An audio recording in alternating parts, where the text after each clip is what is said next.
Hey, Shook. Welcome to another episode of the Melanin Mayhem podcast, hosted by your favorite country girl, Renee Davis. If this is your first time tuning in for the Mayhem, welcome, and thank you for streaming me. I really appreciate it. Let me tell you what you got yourself into, though. Melanin Mayhem spotlights prolific, diabolical, and downright audacious crimes committed by some melanated baddies out here in these mean streets. Now, the crimes, they were sensational, and yet the mainstream media, they look the other way. And because of this, our community really believes that there are certain types of crimes that Black people don't commit. And that is the falsest of the false narratives because, baby, Black people commit all types of crimes. And it's my personal mission in life to make sure that all y'all know everything there is to know about these heinous, diabolical crimes and the criminals that committed them.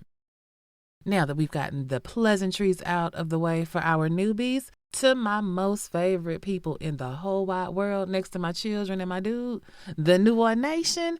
Hey, girl, hey. Hey, boy, hey. Woo, child. It's been a week, let me tell you. It feels like it's been a month since the last time that we spoke. Though this weekend, I had a chance to meet some of the New Orleans Nation up close and personal at my community chat.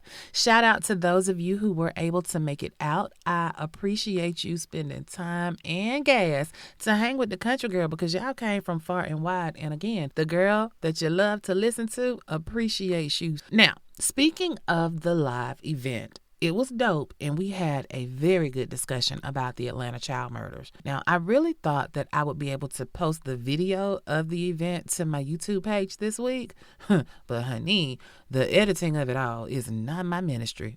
Y'all see how long it takes me to turn around this pod, and it's just audio, but I am going to figure it out. It's just going to be a little bit further down on my to-do list. At some point, it will pop up as a bonus episode.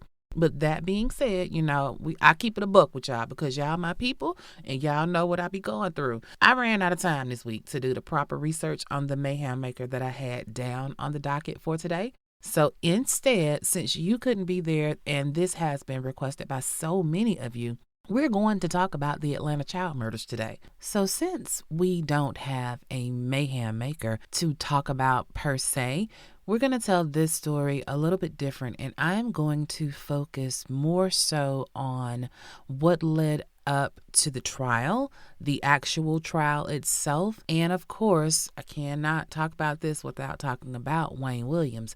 But make no mistake, he is not our Melanin Mayhem Maker. This week, we have an unknown Melanin Mayhem Maker, in my opinion. I'm going to tell you what I have found in my own way, as I always do, and you guys are going to tell me what you think on social media. I cannot wait to get into this, but I am not going to go into each individual murder.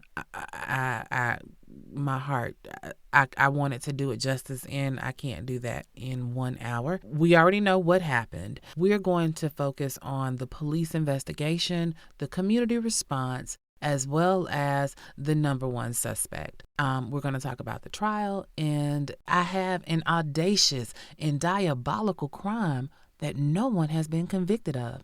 So today's pod is a call to action. We need closure for the victims and their family, as well as for the city of Atlanta.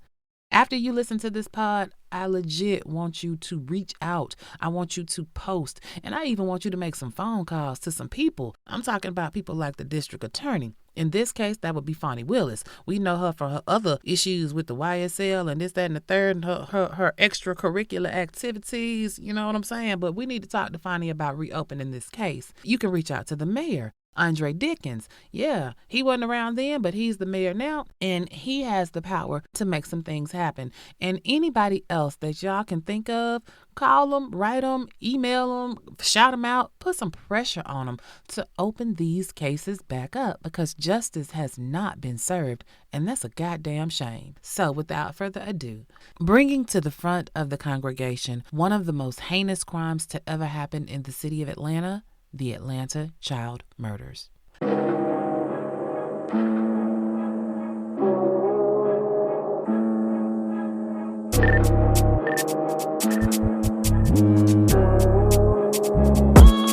Let's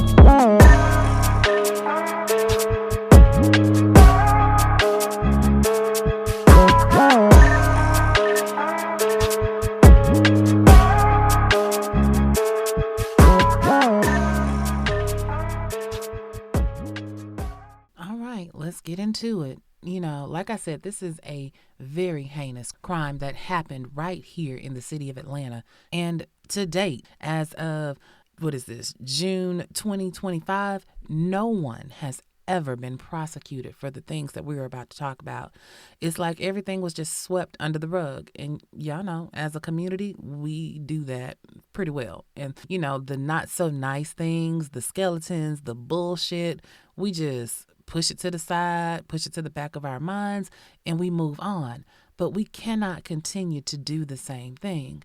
We are being hunted, and quiet as it's kept, it's plenty of our own skin folks that's doing the hunting. So we need to talk about these things. That was one of the things that I really tried to hammer home this weekend, is that we have got to start talking. These podcasts do a great job of talking about crimes and criminals, and it's what we call edutainment. We're educating you on some things and we are entertaining you at the same time. But in certain cases, we need to take it a step further, and that's what I am going to keep pushing. This is probably going to be my pet project, this Atlanta child murders, because something really needs to be done. I'm going to refresh for some of you, and for others, I'm going to give you brand new details because you may have never heard about the Atlanta child murders, or maybe you've heard about the phrase the Atlanta child murders, but you're really not quite sure what had happened was 46 years ago. So listen up.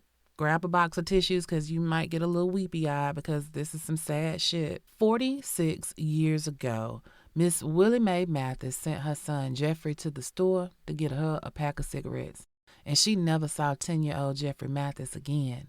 Camille Bell let her son Yusuf go to the store for a neighbor, just doing something nice for the little old lady next door. 9-year-old Yusuf Bell never came back. And, as I was researching this, that is a common thread. These children that came up missing were doing normal kid stuff, going to the store, going to the recreation center, sleeping in their own bed. And these are normal things that, we've all done. I don't know how many times as a child I went to the store for my grandmama, for my neighbors, for my mama, for myself. And the thought of that just gives me chills because I can't imagine not being able to go outside and play or check the mail or go to the bus stop without my parents being right there. Children of the 70s and 80s, we were feral. We were able to just be outside till the street lights came on. And then when the street lights came on, as long as you was in front of the house, you was straight. But there was a time for about 22 months here in Atlanta that parents were afraid to let their children take out the trash. How much terror had to be coursing through the streets of Atlanta for a parent to not want their kid to take out the trash for fear that they would come up missing? Because that's exactly what life was like right here in the city of Atlanta from 1979 to 1981. Pure, unadulterated, domestic terror. Parents were scared for their kids' safety. Kids were scared for their own safety. When you can make a kid be scared to go outside, that's diabolical. They could literally be here 1 minute and gone the next. And you've got to think about the pain of it all. For these parents, your baby is gone. And when I say gone, I mean gone. It's the Atlanta child murders, but it's the missing and murdered, right? These kids were not found immediately. They just went somewhere to run an errand and then they were gone. And then time passed before they were found. So it's not like it was an illness that took these babies or a car accident or something like that, where a parent could be there and hold their baby and try to comfort them in their last moments or whatnot. These babies were just gone. They were missing first, and then they were found murdered. And researching this story just made me wonder at the resilience of Black people. Like Black women in particular, these women whose children were being taken, they didn't have the luxury of being able to fall apart like they should have been able to. Your child is gone. Your heart that beats outside of your body is gone. You are supposed to be able to shatter in a million pieces and take the time that's needed to try to put yourself back together. But these Black women, they didn't have that luxury. They had to bury their children and still do life. They had to be going to work knowing that their kid was missing. Their young kid, in many instances, was missing. And not only that, these same families, these same Black mothers and fathers, they had to make the police do their jobs. Because as these children were coming up missing, there was no coordination between the zones. In Atlanta, everything is split in a zone. Zone 1, Zone 2, Zone 3, Zone 4, depending on what part of Atlanta that you are in. But make no mistake, it's all the city of Atlanta. You know, a lot of times during the pod, we're talking about crimes, and it's difficult to pinpoint the serial offender because they're happening in different jurisdictions, maybe different cities, maybe different states. But in this particular instance with these crimes, it all happened in the city of Atlanta. But yet the police, when pressed about why it took them so very long, they went to their old standby. There was no coordination. The right hand didn't know what the left one was doing. But you know, I call bullshit on that because in my eyes, if 24 white children just up and came up missing and then they came up murdered, it wouldn't have mattered if they were from Morningside or East Atlanta, Ansley Park, Buckhead. Hell, think about it. They are still trying to figure out who cut John Benet Ramsey's water off. That's been almost 30 years for one white child. Like, I legit saw something the other day about John Benet Ramsey. But this travesty against humanity was allowed to ride for these melanated children? Bullshit. But as usual, Black women put their grief aside and put their capes on. And they came together. They got organized. You know how it is in our community, especially back in the day. Everybody knows somebody. 6 degrees of separation, especially in a city the size of Atlanta, somebody knows somebody. So as these children were coming up missing, so-and-so's mama knew that so-and-so's family also had a child that came up missing. So they started talking and they started comparing notes and they saw that there was a pattern. And so they organized and they forced the city and the police to see the pattern. But all the while they were being told, there's nothing to see here. These are one-off situations. These parents were telling the police, hey, y'all, somebody is killing our kids and we are scared. For real, for real. But they were being ignored. So then they demanded to have a meeting with the mayor, which was Maynard Jackson, and the city police chief at the same time. I don't want to do separate meetings. We want to have everybody together so we can look you in the eyes and you can look at us and you can see we know that the message is getting to you.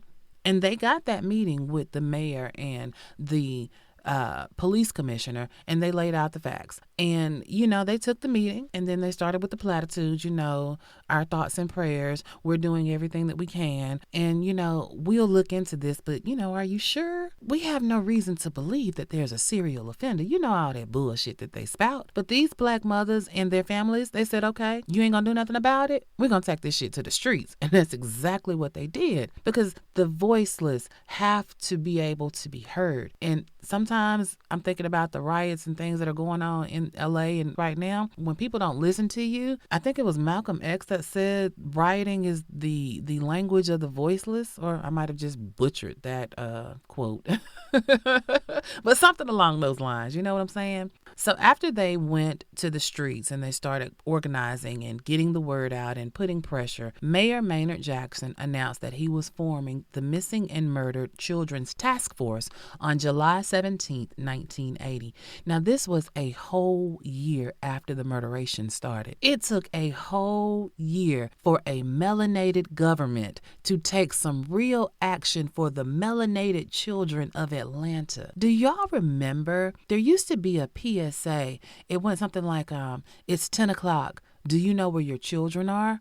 I mean, that was a real thing, and this was born here in the city of Atlanta because of the missing and murdered children. But I'm thinking they really didn't start the task force because of the request of the parents and the families of these missing children. No, they started that task force because the economics of the city of Atlanta were taking a hit, because this started to become national news. It left the walls of Atlanta proper, Georgia proper, and people all over the world got to know that there was something going on in the city of Atlanta. And because of this, conventions and things, vacationers, they decided, you know what, we're going to go somewhere else. So the city coffers were taking a hit. And we can't have that, because if it don't make dollars, it don't make sense. Oh, no, especially not in the city that's too busy to hate. Honey, when them conventions and stuff started canceling, that's when the real pressure got on, because the city could not afford to lose its tourist business. Oh, no, we can't have that. According to the powers that be, the task force was doing everything that it could, right? It was made up of APD officers and different other jurisdictions, but it was local. And the children were still coming up missing. They were still coming up missing. And don't worry, I'm going to actually go over the list, but I'm going to do that a little bit later. The people are still putting on the pressure on the city, and, nerves are frayed or whatever, but the city is telling everybody, it's okay. We got a handle on it. We're making progress. And then the Gates City Daycare Center exploded on October 13th, 1980. Now, the Gates Center Daycare Center, I don't know if you know about it. I didn't know about it. I mean, I knew about the child murders, but I never knew that a whole ass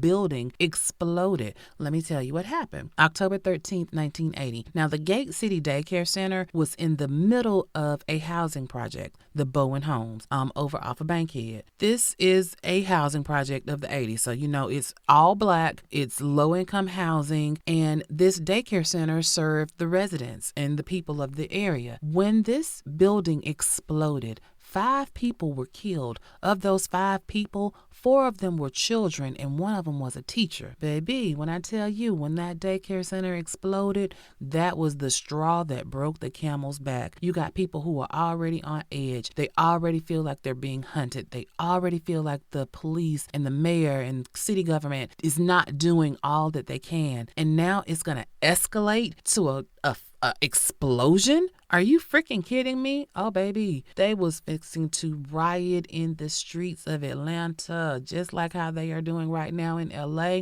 The peoples was out, and it got to the point that they were about to burn this city down. And when this is happening, again, city government, we can't have this because this is just going to make things worse for people wanting to come visit Atlanta. So Maynard Jackson, the mayor, he came to the people who were in the streets.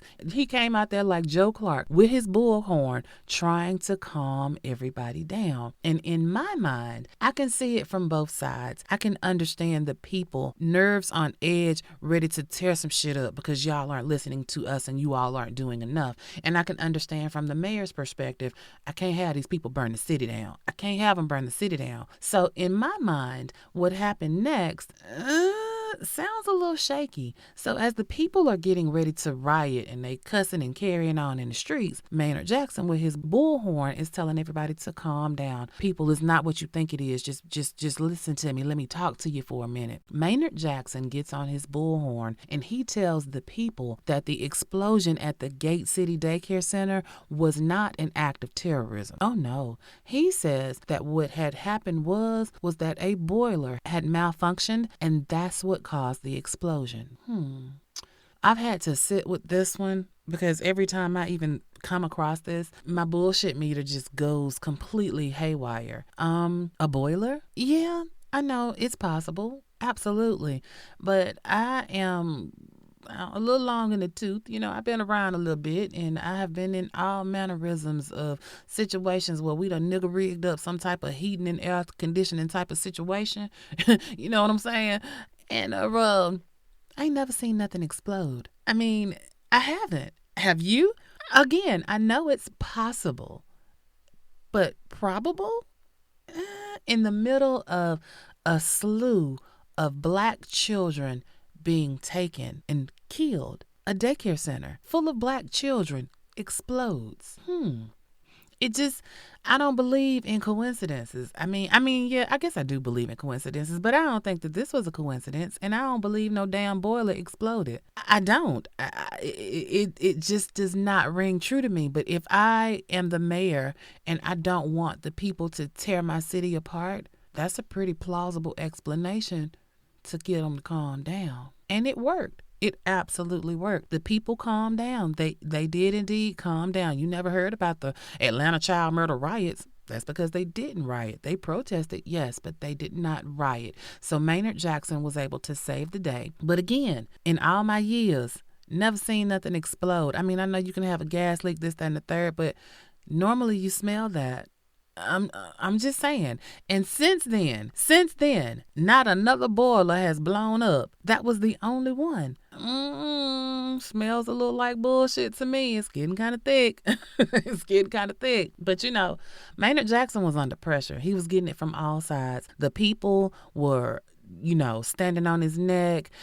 Other government agencies were looking down at like, ooh, what the hell is going on in Atlanta? As well as the tourists. So, as the mayor, the head man of the city, he was under pressure. And he did not want to do something about it. I mean, Maynard Jackson was really out here in these streets begging for assistance because he needed help. He knew the city needed help. And nobody was giving him the help that he was requesting. I mean, he's reaching out to the feds. Can y'all help us? Matter of fact, it's so many children that have been kidnapped or are missing at this point that this should actually be a federal investigation. Again, sounds plausible, but we're talking 1980, 1981, and the feds was like, we think y'all got it. We gonna stand back and we got thoughts and prayers for you. You know what I'm saying? But they didn't really want to come in, so Maynard Jackson was taken to the media. He used the media to his advantage. He started blasting the federal government, talking about how they did not want to send agents to help them solve these murders. And so with pressure and with all of the attention, this national attention, things begin to change slowly. But the city is trying to take care of its citizens, right? And so the city council came up with a novel idea. I don't know, maybe it was not enough law enforcement individuals to do so, but the city council announced this initiative to start doing Saturday searches in October of 1980. At this point, the missing and murdered children, this has been going on for a year, but they're coming up missing, but the bodies are not being found. So we got a list of children that are missing, but we don't have bodies to go along with the names, right? So we're going to do these Saturday searches, and they asked for any citizen, anybody that wanted to come out and search the woods and the creeks and all of these different places to look for bodies. Think about that. I mean, just really think about that for a minute. Saturday searches. We need the community to come out and help us find these children. And the community did what the community does. They came the fuck out. And the bodies started being found. Oh my God. I don't know I know it wasn't prevalent back then, but I hope to God the people who were in these searches that actually found children, I really hope they got some help and some therapy. Like the city should have had counselors for them because, again, these are not fresh bodies. These are bodies that have been missing for a while, so they're decomposing. It's bad enough to find a dead body of an adult. You know what I mean? But to find a dead and decomposed body of a child, no, the PTSD of it all. But thank God for the countless people of the communities of Atlanta that came out and did the hard work, and they found those babies. Now the bodies are being found, and the police are, helping to spearhead these searches. But, again, thank God for the volunteers. Now, once the bodies started coming up and outrage from all over the world at this point starts pouring in, the FBI joins the party. They send 200 FBI agents. So now we got FBI, we got GBI, we got APD, we got other local Atlanta metropolitan police departments that are assisting the task force. But that's a nice amount of people. Think about it. If it's 200 FBI agents and APD, let's just say APD got 50 officers that they are lending, and then the GBI got another 10 or 20. We're talking about almost 300 people, not to include like the sheriff's departments, Georgia State Patrol. That's a lot of bodies on the ground, right? But no headway was being made in these cases. I mean, for all of those very smart, intelligent law enforcement officials, they were not coming up with anything tangible. Once the federal government kind of stepped in, the checkbooks started coming open, baby. Now, Maynard Jackson, he was doing all that he could to get the feds to come in with them deep pockets and help the city out with the cost of the searches and things. So Maynard Jackson was going all Kanye West, before he went crazy, how he went off about Katrina, and the floodgates opened. This is a national story now, and Black celebrities are writing checks. I'm talking big checks, and they are donating these checks not only to families to help defray costs of funerals and things like that, but they're donating money to the task force to make sure that they can keep the lights on. Whatever you need for the force to task, here goes some money. I'm talking Muhammad Ali hit him off with $500,000. In 1980, that was a lot of goddamn money. Sammy Davis Jr. and the Caucasian clique that he hung with, they were doing benefit concerts and shit. Again, giving the money that they raised to the task force. At the time, President Ronald Reagan was the head man in charge. He steps in and he's like, hey, I am going to send my vice president to be the overseer of these special task force to make sure everything that can be done is being done. And I'm talking about Daddy Bush, for those of you all who don't remember Ronald Reagan. He was his vice president. So the feds, they opened up the purse strings and they tossed $1.5 million on top of the $979,000 that they had already given. So y'all, do y'all see the money? There was good money here in the city of Atlanta so that no cost would be an issue for why something was not being done. The money was here. The FBI is here. The GVI is here. The APD is here. State Patrol is here. The Sheriff's Department is here. We got all the alphabet boys. I mean, this is the superest of the supercalifragilisticexpialidocious task force at this point. And with all of these resources, not a goddamn thing was being done. And by being done, I mean they didn't have no clues as to who or what type of individual was doing these crimes. They had nothing. I mean, they were lacking like a motherfucker. And I just don't understand how, Sway. Now, some of the theories at the time was that it was the KKK. Well, 1979, 80, 81, yeah, KKK was a thing. It was more of a thing than it is nowadays. So I could see how Black children coming up missing, it must be somebody white doing it. And any other time, in any other situation, I might be okay with that. But for this particular situation, these children, I can't put it no other way, they were in the hood. Like, these kids were not living in Buckhead. These children were not living an affluent lifestyle. They were in the middle of the hood. And for me, that's important because if you've ever lived in the hood, I'm talking about the hood, in the project hood, adjacent to the project hood. If a white person came in your neighborhood, everybody knew about it. I mean, at least in my neighborhood in the hood, when some white folks came around, we knew about it. I lived in apartment complexes, low income housing. We had a couple of white maintenance men, but we knew where their asses were at all points in time. So how is it that a white person would be able to come into Bowen Homes and plant a bomb? Or how is it that a white person can walk into Mechanicsville and not be noticed? The other part of that, children that are not exposed to a lot of different races, a la white people, they are guarded, so let's just say it was a darker white man, maybe he did blackface. I don't know. But I just don't see these children going somewhere willingly with a white man or woman for that case without making a noise. I mean, these children were seen. Like Yusuf, they saw him go to the store. He got what he needed from the store for the neighbor. They saw that. And then in the next instant, he was gone. I just don't feel like a white person would have been able to do that in the hood. I just don't. But again, that was one of the theories.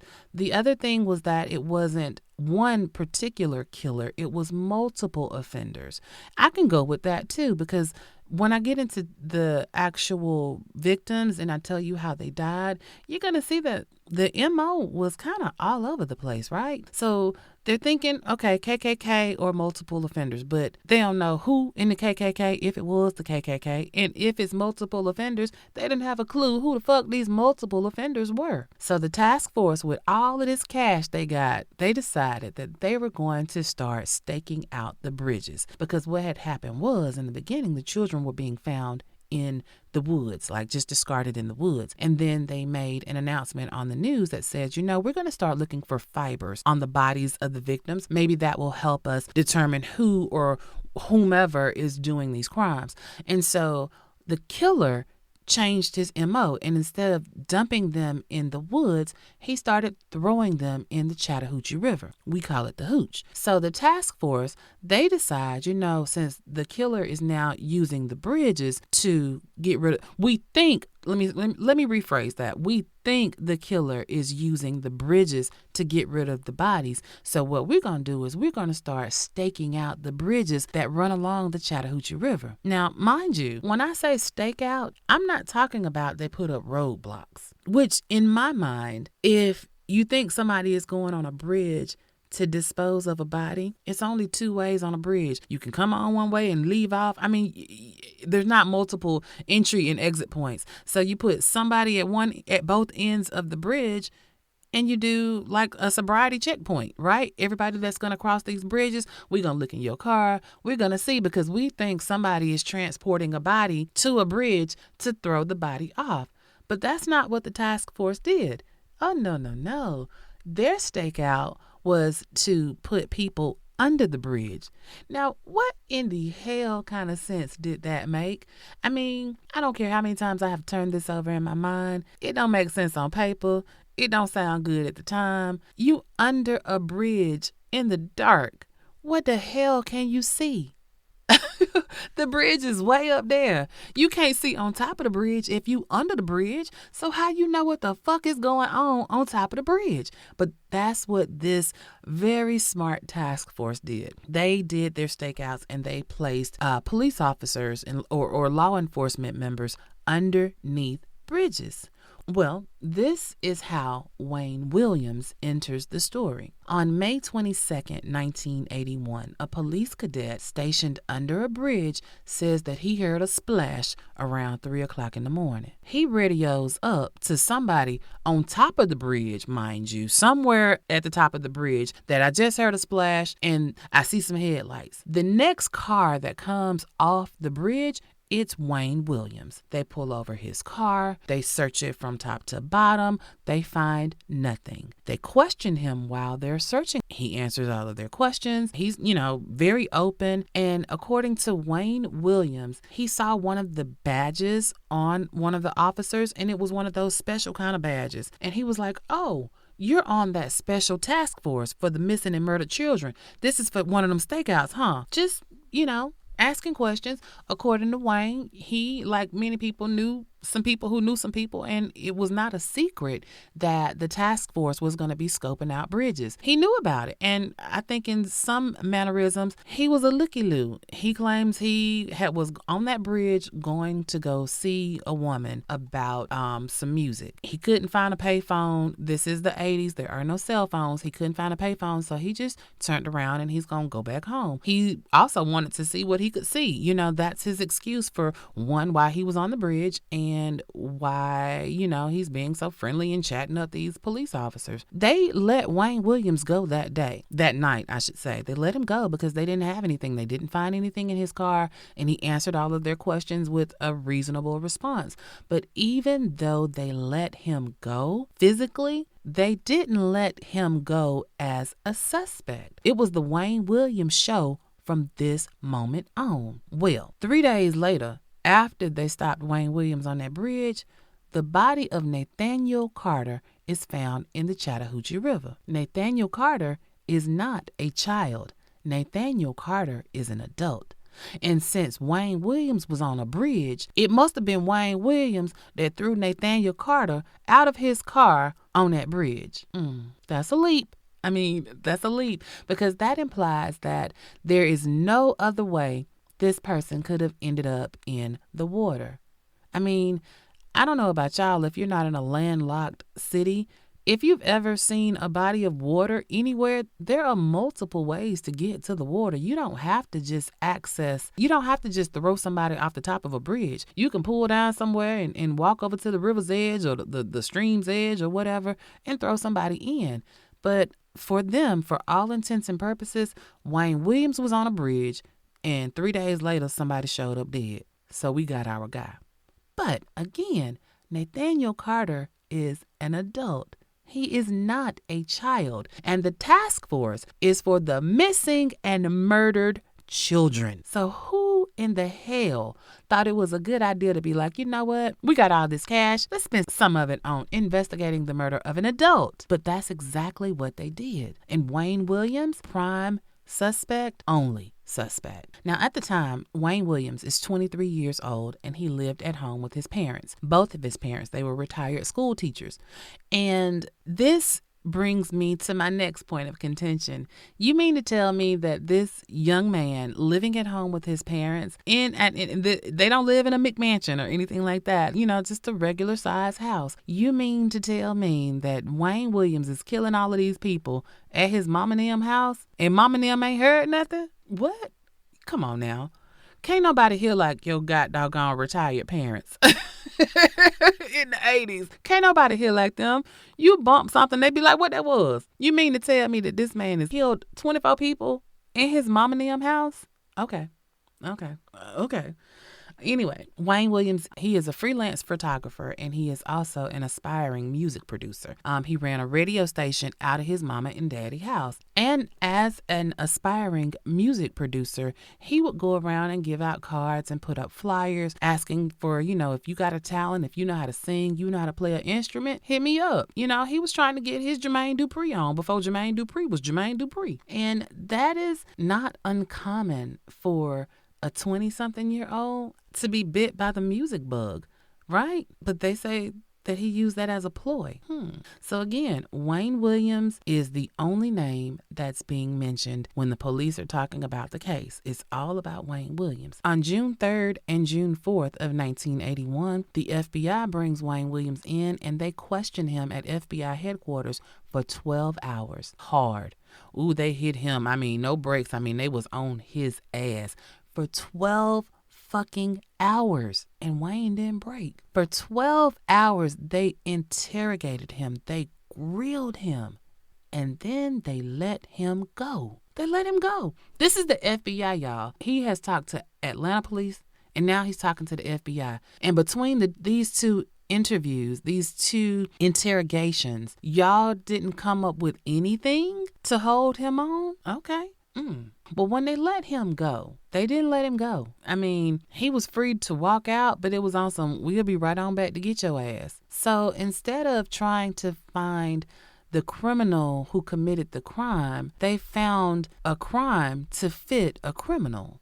If that makes sense, they painted a picture in such a way so that they could make Wayne Williams look like he was the culprit. Wayne Williams is the only name in the authorities' mouth. The media are camped out at his house. This man is under siege. If every move he makes, somebody is tailing him, but he ain't doing nothing. Now, Lewis Slayton at the time was the district attorney, and Lewis Slayton publicly stated after all of this interrogating of Wayne Williams, he said that there was not enough evidence to make an arrest on anybody, including Wayne Williams. This is the district attorney, the one who prosecutes these cases. He is publicly saying, we ain't got nothing. But baby, word on the curb was that the powers that be didn't want to hear that shit. Because again, the city of Atlanta, the tourist market is tanking. The city coffers drying up. We need to tie this shit up right now with a nice little bow and put this shit to bed immediately, right? And they put pressure on Mr. Slayton. They were like, look, you either do this or the feds are going to step in and they going to do this. Personally, Mr. Slayton, hindsight being 2020 and all that, you should have let the feds do what the fuck that they was going to do. You shouldn't have let them put that pressure on you, but I know that shit come with, strings attached. You want to keep your job, do as we say. So he did what the fuck they wanted him to do. And on June 21st, 1981, they arrested Wayne Williams. Now, here's the kicker though. They arrested him, all right, but he was not arrested for any child murders. Oh, no. He was arrested for the murder of Nathaniel Carter. That body that they found in the Chattahoochee River, that adult man that they found in the Chattahoochee River, yeah, him. That's who they arrested Wayne Williams for. Now, after they got him in custody, they also charged him with the murder of a man named Jimmy Ray Payne. Again, an adult, a grown-up, not a child. Ugh, I don't understand. Like, I know I'm looking at this through the lens of 2025. I know, and I keep trying to take myself back to 1981, because I was around. But even still, it's called the Atlanta Child Murders. Child is in the name. Task force with all this good money that's come in so that you can find the murdering murderer who murdered the children. Y'all found a nigga that murdered some adults. Make it make sense. Make it make sense. So a little less than a year later, on January 6, 1982, the trial begins for Wayne Williams' part in murdering 2 adult men. Now, the jury was made up of 9 women and 3 men. 8 of those people were black. 4 of them were white. Of the white jurors, 1 of them was a white man who used to be a police officer in the city of Detroit. I didn't think police officers could serve on juries like that, but maybe I don't know what I don't know. I don't know. The trial, it lasts a little over 2 months. Again, Wayne Williams is charged with 2 adult murders. But here is where the shit really gets thrown in the game. Now, this task force, at some kind of way, has got to link some children to this case at some point. They've got to link some children in because, again, it's the missing and murdered children of Atlanta that this task force was supposed to be finding the killer. The judge allowed the prosecution to cherry pick 8 children's cases from the children that were murdered. He allowed them to bring in evidence from those 8 murders that Wayne Williams was not charged in, that nobody was charged in. The judge allowed the prosecution to introduce those cases as evidence against Wayne Williams in his trial for killing 2 adult males. What? Wait a minute. I'm on trial for killing 2 people. 2 people. But you are going to be allowed to introduce evidence for some more murders that I ain't never been tried with. You ain't got a shred of evidence on me. And the judge is going to let you bring this shit into evidence to show a pattern? Get the fuck out of here. Oh my God. It don't make sense. The fix was in, y'all. Now, the prosecution's case, they were trying to say that Wayne Williams was a sexual deviant. He was a undercover homosexual, and he used the music business as a ploy to get to the kids. They tried to paint the picture that he don't have no experience in the music industry. He going to get children that can't sing, can't dance, can't act, can't play no musical instrument, and this is how he gets them. They come to him, and he just cherry picks out the ones that he wants to kill. Why would anybody want to spend their own money on children who don't have no talent? I take issue with that. I really do. I mean, I know they had to paint that picture, but that's the music industry, especially back in the day. Everybody was looking for the next Michael Jackson. So it was not out of the ordinary, but that was what the prosecution was saying. They also said that Wayne Williams hated black people. And yeah, we know there are some black people who don't like black people. Yeah, that's a thing. But I have talked to a lot of people about this case, people who were born and raised right here in the city of Atlanta, people who knew Wayne Williams, people who went to school with Wayne Williams, people who worked with Wayne Williams, people who were in the studio with Wayne Williams. And they all say the same thing. He was an all right dude. No indications that he didn't like black folks. There's always signs. For those of us who don't like us, you know them people. We've all ran into one or two of them at some point in time in our life. You can tell them motherfuckers right off the bat, right? Ain't no ifs, ands, or buts about them. Some in them ain't right. They hate their race. You see it. But nobody said that about Wayne. And I'm talking about regular, ordinary people who ain't got no skin in the game, who ain't got no reason to lie. Because, we'll jump on the bandwagon. Yeah, that nigga didn't like, we'll do that shit. But this was the prosecution's case. So let's break down some of the things that the prosecution was really trying to use against Wayne Williams to make him be the culprit who committed these crimes. So the first thing is that they said, he was on the bridge at 2:30, 3 o'clock in the morning. What he doing up there? Ain't nothing open that time of night but the Waffle House and legs.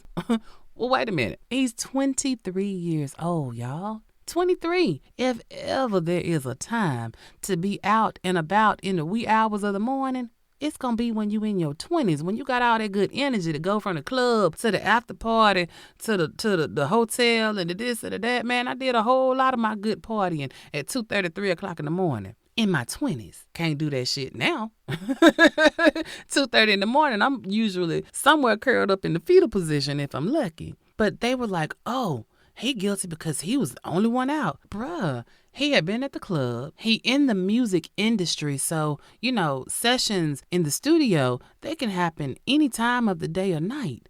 So I don't see anything like a smoking gun in the fact that this man was out at 2:30 in the morning. I just don't see it. What I take issue with is that y'all was under the bridge in the dark at 2:30 in the morning, not able to see a goddamn thing. If they had been on the bridge, I just can't say it enough. If they had been on the bridge, they would have been able to stop Wayne Williams before he entered the bridge. They would have seen Nathaniel Carter in the back of his car. But oh no, we're going to stake out under the bridge.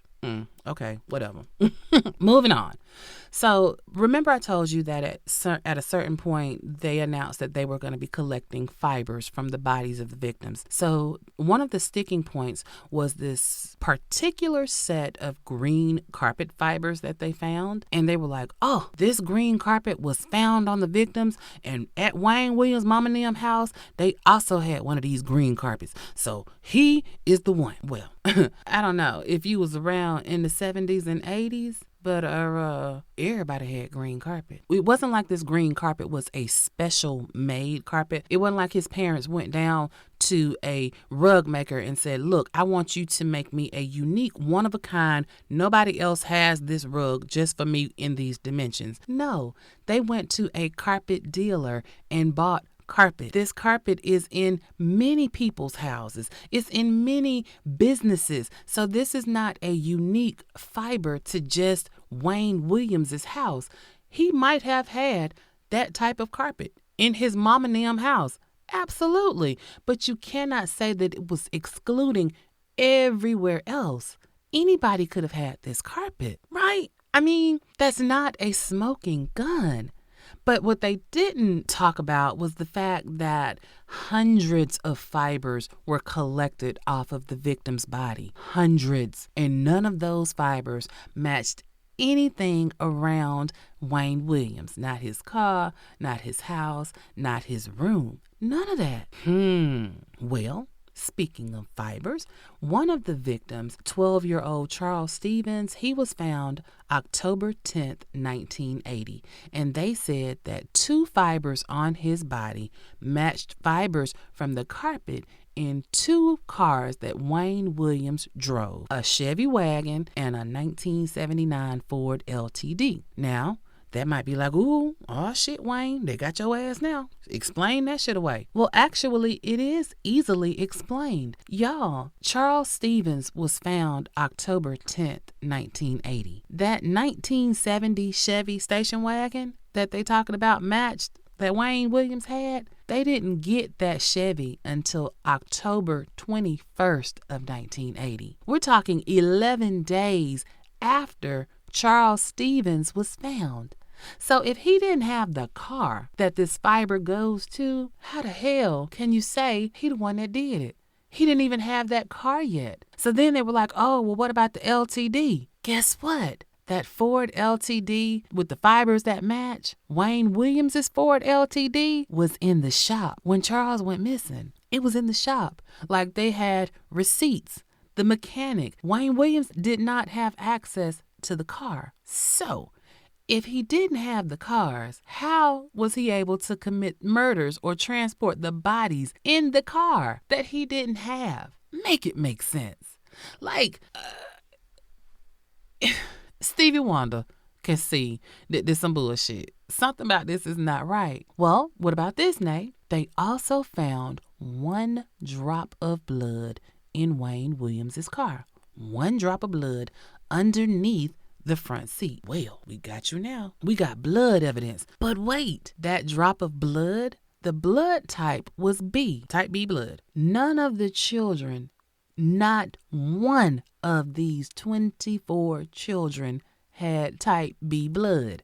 None of them. So this blood that you have found in Wayne Williams' car does not match any of the missing and murdered Atlanta child victims. So what they do? We got to match this blood to somebody. They went out and they found a victim of crime who was killed who had type B blood.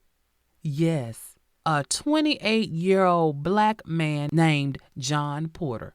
28 years old. That's John Porter's blood in the car. What?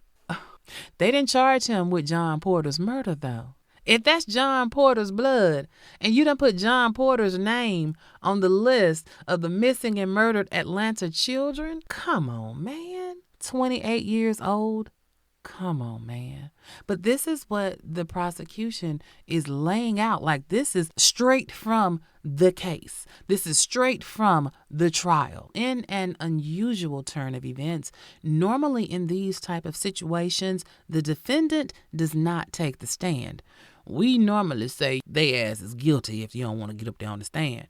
Well, guess what? Wayne Williams got up on the stand. When it was time for the defense to do their thing, Wayne Williams wanted to talk. And talk he did. Wayne Williams was on the stand for 3 days. The first 2 days, he was calm, cool, and collected. He answered the questions. He was not emotional. He was very matter of fact, just answering what was asked of him, very non-confrontational, right? Well, this is where I think some more shit in the game came in. Because on that 3rd day, right before it was time for him to testify, a member of the defense team, an investigator that they had, he told Wayne Williams that he needed to be more forceful on the stand. He needed to challenge the district attorney. And that's exactly what Wayne Williams did on day 3. He was a complete and total different man from what he had been portraying day 1 and day 2. Baby, they say Wayne Williams was going toe to toe. And he, to me, and when you read the transcripts, he sounds like a man fighting for his life that is pissed off to the highest point of festivity that y'all trying to pin these motherfucking crimes on me. And this don't make no goddamn sense. And so he was aggressive on the stand. He had attitude on the stand. And y'all know, black people have to be 10 times better when we do what we do. And that same thought process goes along when we in court. Even when we dead right, we can't act like they act. You can't be confrontational. You can't be aggressive, even when you got a jury made up of mostly black people. Because black people feel like when we in public, you got to act right. That was the height of respectability politics. You were going to be dressed when you come out the door, and you were going to act like you got some sense in this courtroom. And so for Wayne Williams to be so aggressive and so in your face, I think it turned the jury off, and it made them think, well, damn, he a Dr. Jekyll and Mr. Hyde. Maybe he did do this, because this ain't the same man that's been on the stand for the last 2 days. In my opinion, that's what got him caught up. And I tried to find the investigator because I wanted to see a picture of him. I wanted to know, was he black or white? Because I feel like this was sabotage. To tell Wayne Williams to get on that stand, if you were black, you already knew how that was going to be perceived. And if you were white, you knew how it was going to be perceived too. So why would you tell your client to get on the stand and do something that is going to shoot them in the foot? I don't know, but that's exactly what the fuck they did. Now, understand, the trial has been 2 months and some change. It's been from the crack of dawn to sunset every day, Monday through Friday. All this testimony, all this evidence, all of this information coming in at the jury. Do y'all know it took them less than 1 day to come to their verdict? 1 day. A case with so much technical information. 1 day? I don't believe it. It take longer to get some braids than it did for them to come to the conclusion to convict Wayne Williams. And I don't know how I feel about that either. They found Wayne Williams guilty on February 27th, 1982, again for killing 2 adult men. And for that, he received 2 consecutive life sentences. Consecutive, meaning you got to serve 1 life and then you got to come back and serve another life. Get the fuck out of here. But here's the real question. Did the killing stop? And depending on who you ask, the answer varies. Most people that I have talked to say no. Documentaries that I have watched, they say no. The killing did not stop. But that's how the media portrays it, right? That's how the city of Atlanta portrays it. We got Wayne Williams and no more children came up missing. No more children came up dead. But when you talking to the people, the ordinary mamas and papas and sisters and brothers who was just around in Atlanta living life, they say, nah, the killing did not stop. And, you know, the real tragedy in all of this is that 24 black children were murdered. And instead of the focus being on them, it was all on Wayne Williams. Now, 22, 24, you know, the number varies. That's the official numbers. But who actually knows if everybody was counted? Because remember, the parents had to make the police create a list. Who knows who was skipped? But here's the thing. When it comes to serial offenders, they are usually very, very, very specific in their signature. They fall in love with one MO, and that's what the fuck they do when they do what the fuck they do, right? If they are a strangler, they strangle. If they are a stabber, they stab. If they are a shooter, they shoot. If they are a choker, they choke. You know what I'm saying? But in this particular instance, do y'all know that these children, they were all murdered in very different ways? Very different ways. And I think that that is very, very, very important to talk about because it doesn't make sense. Now, I want to tell you the names of the children that were murdered. And I've grouped them chronological order, but I've grouped them by their cause of death. Now, there were 3 different causes of death, basically all doing the same thing.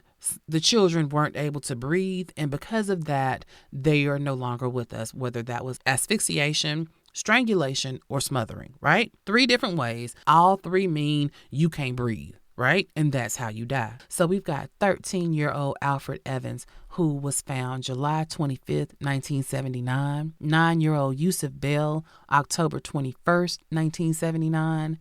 12-year-old Angel Lanier, March 4th, 1980. 12-year-old Christopher Richardson, June 9th, 1980. 14-year-old Eric Middlebrooks, May 18th, 1980.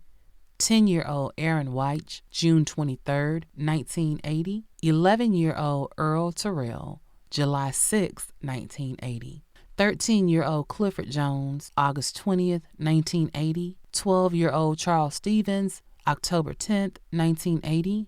9-year-old Aaron Jackson, November 1st, 1980. 14-year-old Luby Geeter, January 3rd, 1981. 15-year-old Terry Pugh, January 22nd, 1981. 11-year-old Patrick Baltazar, February 6th, 1981. 15-year-old Curtis Walker, February 19th, 1981. 15-year-old Joseph Bell, March 2nd, 1981. 13-year-old Timothy Hill, March 18th, 1981. And 17-year-old William Barrett, March 11th, 1981. Now, there's an additional 5 victims who didn't die that way. There was 14-year-old Edward Smith, who died from being shot July 21st, 1979. 14-year-old Milton Harvey, his death was said to be undetermined. September 4th, 1979 is when he was found. 10-year-old Jeffrey Mathis, he was found March 11th, 1980. His death was also undetermined. 14-year-old Eric Middlebrooks was found May 18th, 1980. He was beat to death. And 10-year-old Latanya Wilson, June 23rd, 1980. Her death was undetermined as well. And then you've got 6 adult men that they added to the list of the missing and murdered Atlanta children. 21-year-old Eddie Duncan was found strangled to death March 20th, 1981. 20-year-old Larry Rogers was found strangled March 22nd, 1981. 23-year-old Michael McIntosh was found on March 25th, 1981. His cause of death was asphyxiation. 21-year-old Jimmy Ray Payne was found April 23rd, 1981. He was also asphyxiation. John Porter, 28-year-old, was found stabbed to death April 1981.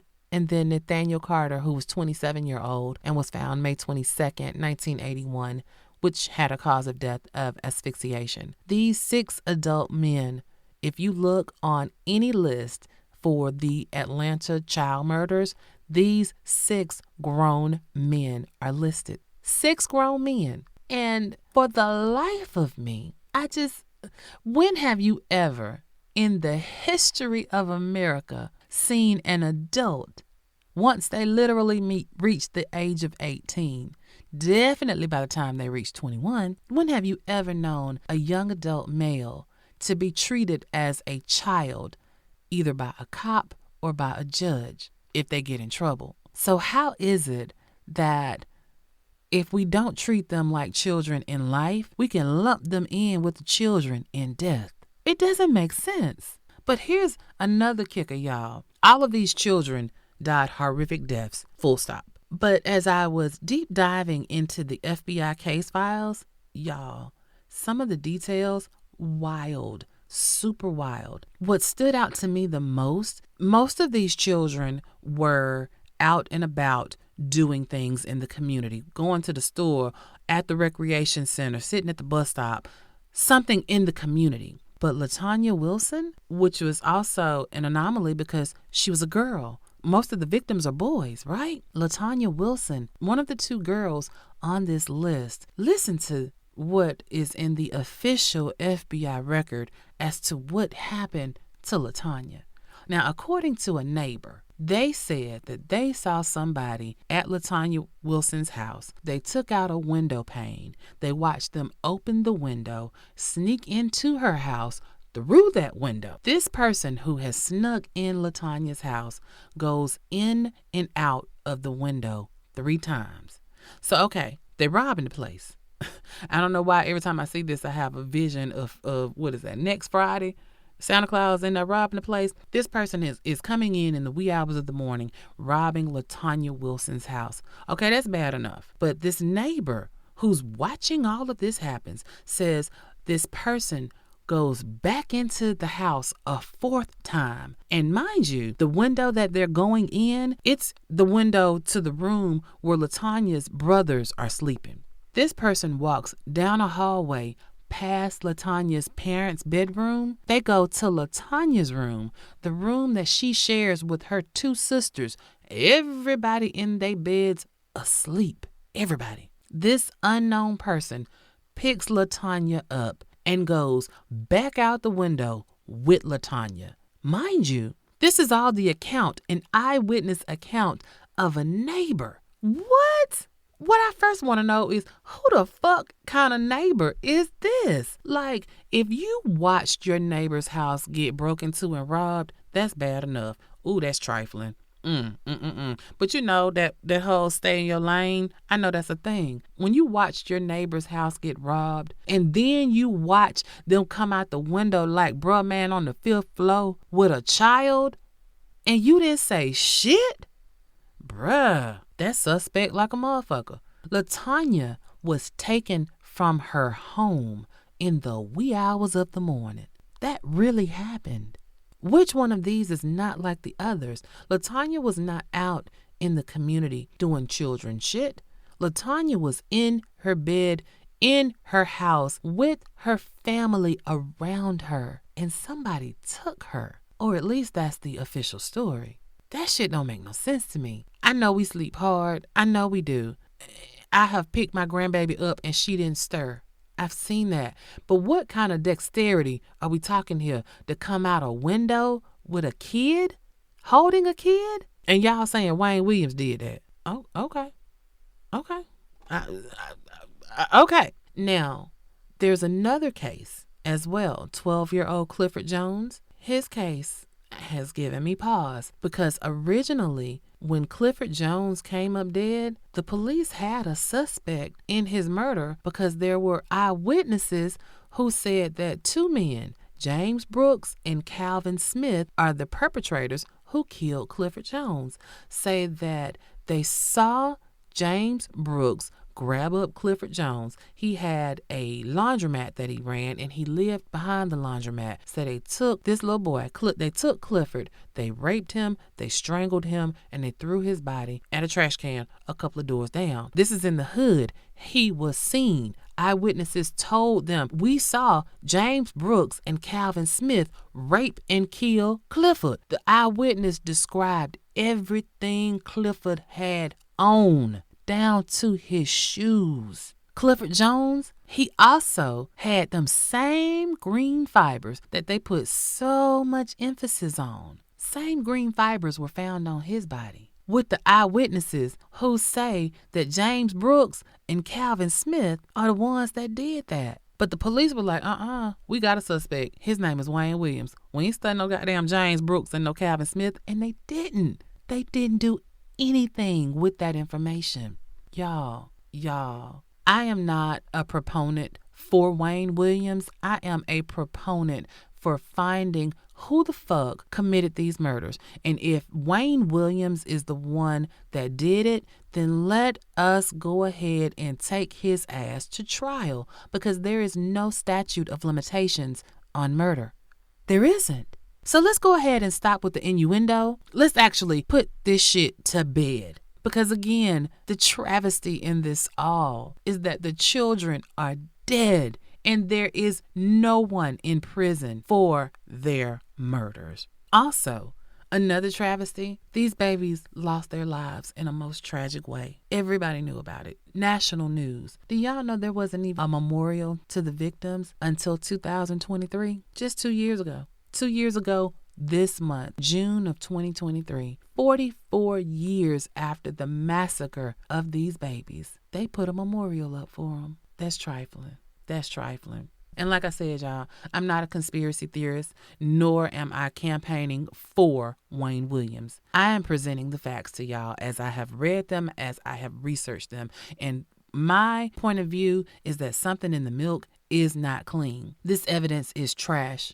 And if Wayne Williams really did these crimes, then it's time for him to be tried in a court of law and not in a media courtroom of public opinion. You cannot Google the Atlanta child murders without seeing Wayne Williams. I mean, in my opinion, he was OJ'd before OJ. They made him fit the profile and they stuck a case on him and they got a jury that would make it stick. I think when he blew up on the stand, I think the whites were scared and the black people were appalled that he was acting like that in public. Either way, the actual children that were killed have never seen justice. No one has been made to pay for their deaths, and that's a goddamn sin and a shame before God. I want to use my platform to bring attention and awareness, attention to the most diabolical crime committed against the most vulnerable in our community right here. I want to bring awareness to you all because if it'll happen once, it can happen again.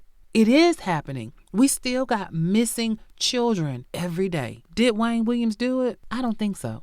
But I also don't think that it was some KKK member that went into the hood and snatched up black children without them being seen. Because the MOs are all over the place, I don't think one person did this. One of the other theories that was very prevalent of the time, Maynard Jackson was the city of Atlanta's first black mayor. Even though he was in his second term when these murders happened, it was said that the people, and I mean white folks when I say the people, were not happy that city government was being led by a black man. And so they wanted to do something to take him down. And what better thing to do than to start a rash of murders under his watch? I can see that too, because it's some very nasty, trifling people who will do anything. That's one way to take somebody down, kill the children. I can go for that, but it's still, that's just a theory. It still does not say who did it. Who? We still looking for John Benet Ramsey's killer. We still need to be looking for the person or persons that killed these children. Because I know, you all know, black people can and do commit serial murder. We do that. It's one of our crimes. We do that shit. I just want to know that we definitively got our man. Because if we don't definitively know that we got our man, that means that he or they are still out there. Maybe they are still actively taking black children. We got to do better. We need to do better.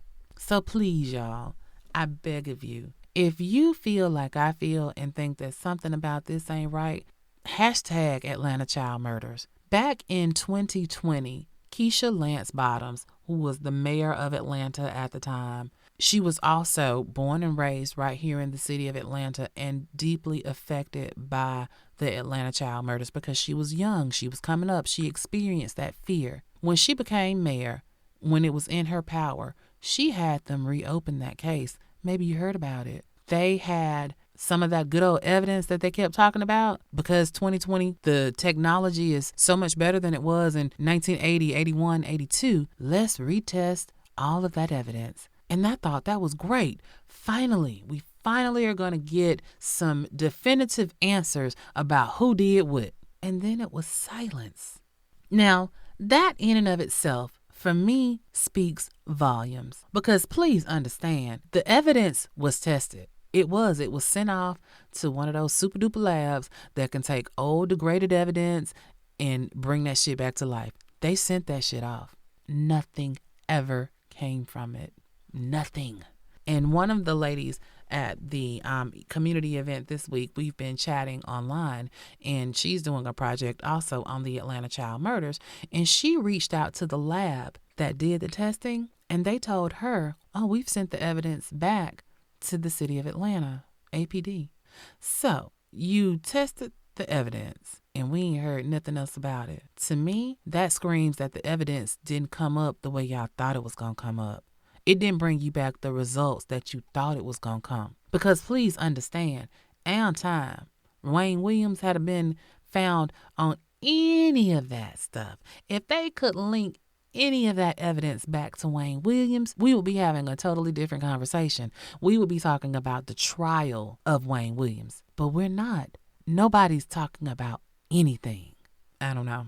This one is a real mind boggler for me, because how is it all these kids were killed and nobody has been made to pay for it? If you feel like I feel, hashtag that shit. Atlanta child murders, hashtag new trial, hashtag where's the evidence, hashtag test results, hashtag let's get this shit done. Because guys, if it can happen once and be swept under the rug, it can happen again. Maybe it's currently happening and we don't even know. Ugh. Okay. I'm putting my soapbox up for right now because I could talk about this all day and all night, because this one hits home. As a mother, I can't imagine the pain that those parents went through. Some of them are gone to glory, never knowing who took their baby from them, never getting justice. Okay, I said I was going to stop. Okay. I'm gonna stop. Let's talk about it on social media. Y'all know you can hit me up I am on Instagram, Facebook, X, and YouTube. I'm Melanin Mayhem Podcast or Melanin Mayhem PC. If you like to send emails, you can email me at melaninmayhempodcast@gmail.com. We have a fabulous discussion group. It is Melanin Mayhem Podcast Discussion Group. You can look us up on Facebook, and if you ask to join, I promise I will let you in. We have some lively conversations over there. I have promised you guys that I would have merch, and I do. For those who were at the community event, I was wearing one of the t-shirts. So I do have merch. I will be posting first in the discussion group because they get first dibs on everything. Membership has its perks.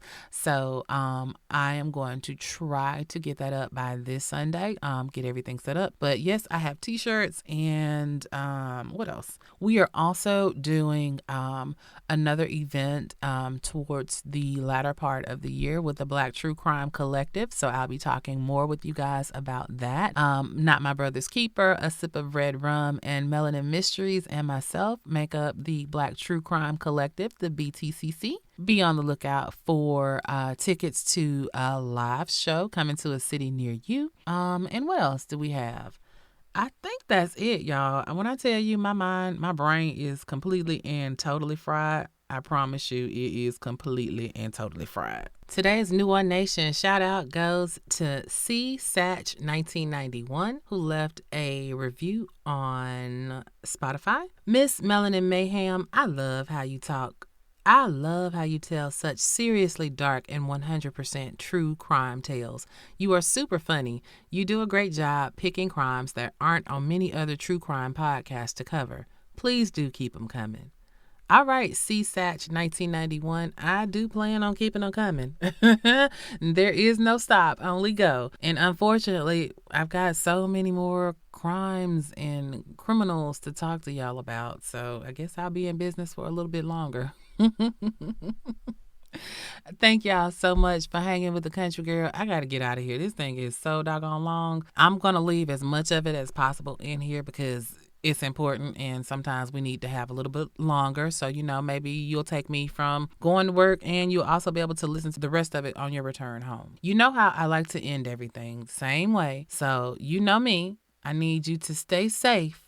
I need you to stay vigilant. And above all else, I need you to stay ready so you ain't got to get ready. It's one love, New One Nation, and the country girl is out of here. Woo-wee, Nana, you did that.